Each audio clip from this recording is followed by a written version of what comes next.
এই হচ্ছে আপনার দেশপ্রেম। আপনার তো কোনো দেশপ্রেম ছিল না, আপনার ছিল ভারত প্রেম। ওই একটাই প্রেম ছিল, কারণ আপনার পররাষ্ট্রমন্ত্রী বলেছে যে বাংলাদেশ ভারতের সম্পর্ক স্বামী স্ত্রীর সম্পর্ক, অর্থায়ন করবে। আপনি জনগণের কল্যাণের জন্য আদানির সাথে কোনো চুক্তি আপনি করেননি, না হলে আদানি কেন হুমকি দিবে? আপনার সাথে যখন আমার চুক্তি হয়েছে, কখনো বকেয়া পরিশোধ করব, কখনো একটু দেরি হতে পারে, কখনো কিস্তি হতে পারে, এইভাবেই তো ব্যবসা চলে। ব্যাংকের সাথে যখন ব্যবসা করে ব্যবসায়ীরা, মিল মালিকরা এইভাবেই করে। কখনো ঋণ জমে যায়, আবার সেটাকে কি বলে রিশিডিউলিং করা হয়, আবার সেটা ডাউন পেমেন্ট দেওয়া হয়, আবার সেটাকে রেগুলার করা হয়, এইভাবেই তো ব্যবসা।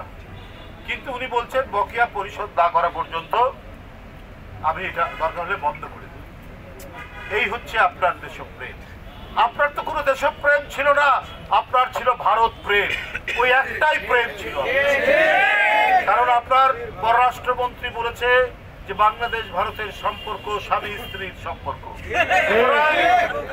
আপনার প্রেম কার সাথে এইটা মানুষ জানত এবং বুঝত। যাই হোক, আমি বক্তব্য দীর্ঘায়িত করব না।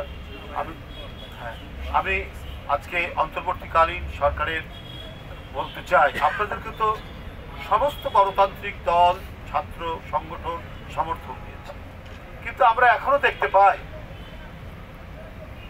যে ধরুন আপনার এই চিকিৎসা বিভাগ, স্বাস্থ্য বিভাগে যারা অন্যায় করেছেন দীর্ঘদিন, শুধুমাত্র এটা একটা টেকনিক্যাল খাত।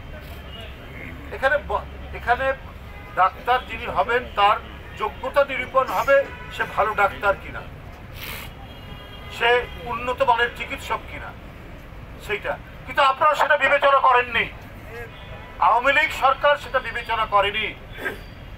বিএনপি করতো, বা কারো বাবা, চাচা বা মামার শ্বশুর বিএনপি করতো, এই কারণে তার প্রমোশনও হয়নি, তার পদোন্নতিও হয়নি, তাকে পদায়নও করা হয়।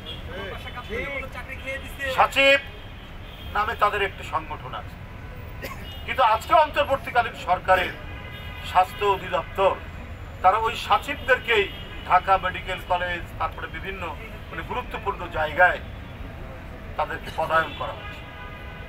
তো এগুলো আপনার অন্তর্বর্তীকালীন সরকার তারা যদি না দেখে, বিপদ তো তাদেরও হবে, আমাদেরও হবে।